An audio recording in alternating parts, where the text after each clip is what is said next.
Hey folks, I am Jay, your GM, player, and guide. Welcome to Homemade Heroes.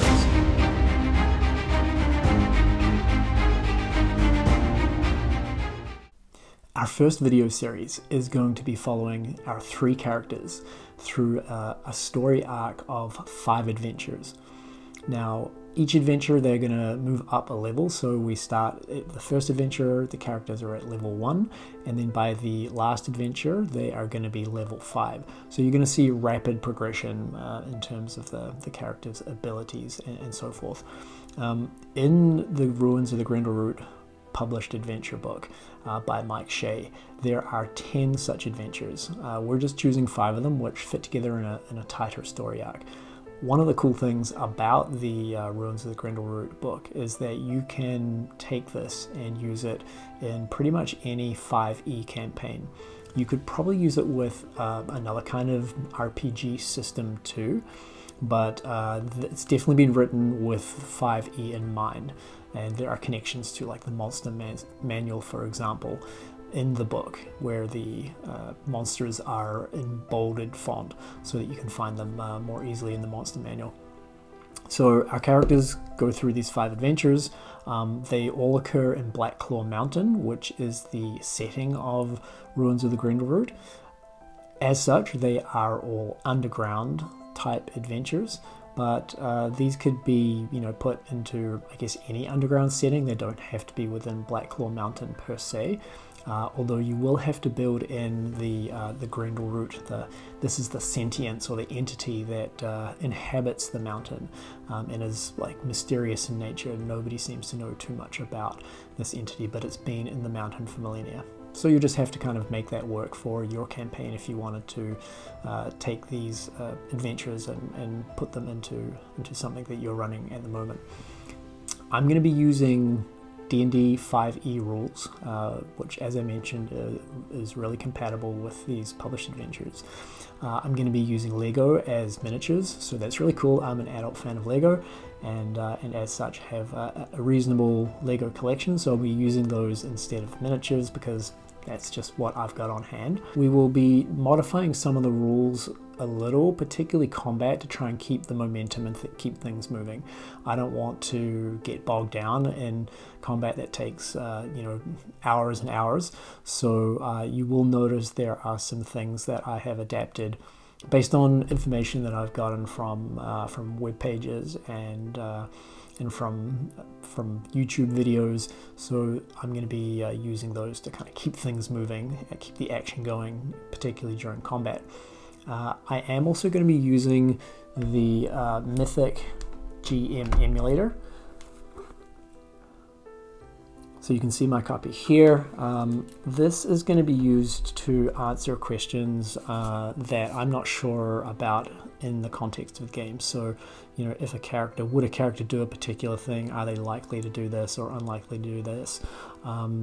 Perhaps like kind of gathering meaning about certain things that we come across. These are published adventures, so I do have some foreknowledge as the GM of what is going to be happening in the game. I'm trying to kind of limit that as much as possible so that I can also be surprised. I won't be surprised in our first adventure, The Call of Star Song Tower, as I have already run that as a GM, and so I know that game somewhat well. But in the following adventures, the other 4, I'm going to be trying not to know too much, so it may be a tricky balance. We'll see how that goes.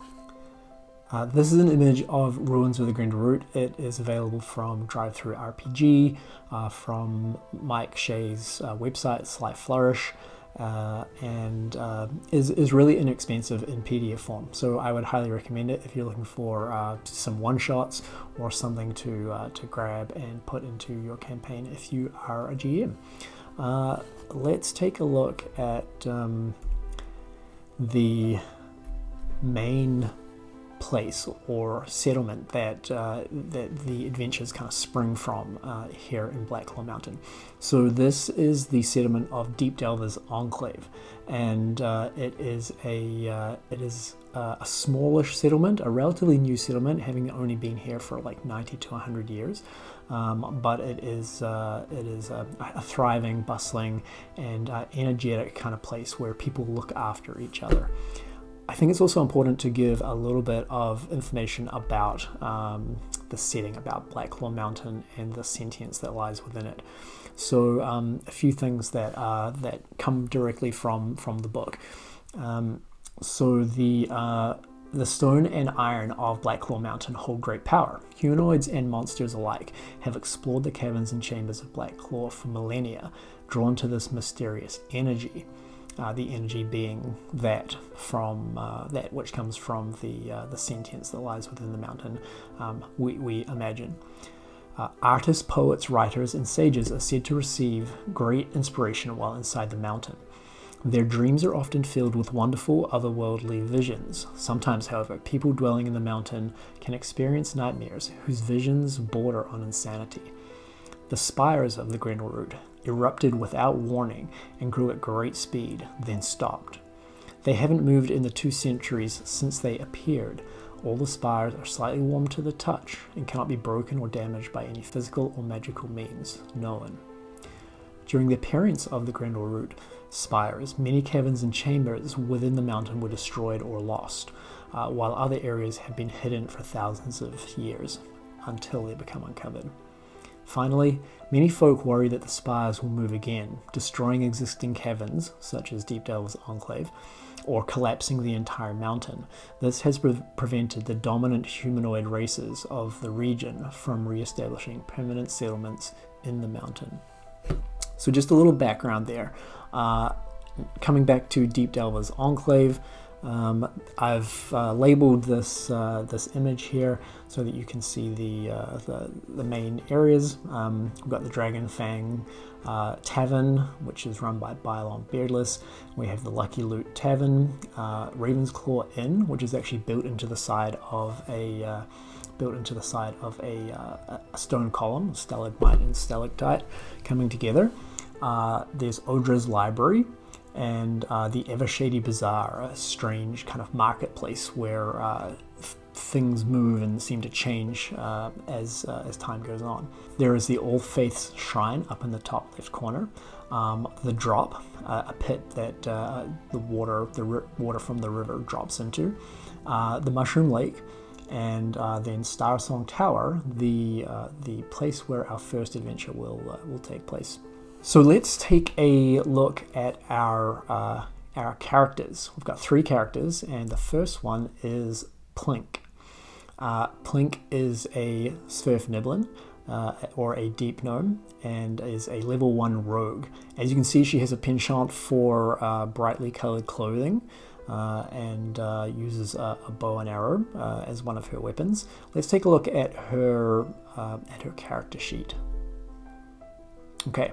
So this is Plink's character sheet. I'm not going to dive into it too deep. I just kind of wanted to give everybody a sense of her stats. If you're not familiar with D&D 5e, this is a pretty typical kind of character sheet, and she has pretty typical kind of skills and abilities and so forth related to her class, the rogue. Our second character is Humble. Humble is a furbolg, and her family is from the mountain sides, so the exterior of Blacklaw Mountain, where she grew up under the care of her kin and her clan. Much like many furbolgs, is a druid. However, a druid that is interested in the underground as opposed to surface nature. First level druid, not too much to kind of draw your attention to. Furbolgs do have some interesting species related characteristics, as do Sverfniblin, Plink. Those are interesting to play with, and we'll see more of those come to light during the course of these adventures. Our third character is Etch. Etch is a kobold, and also a first level rogue, much like Plink. Don't ask me how I decided to have a party with 2 rogues, but hopefully they will be interesting as they evolve and develop throughout this series of adventures.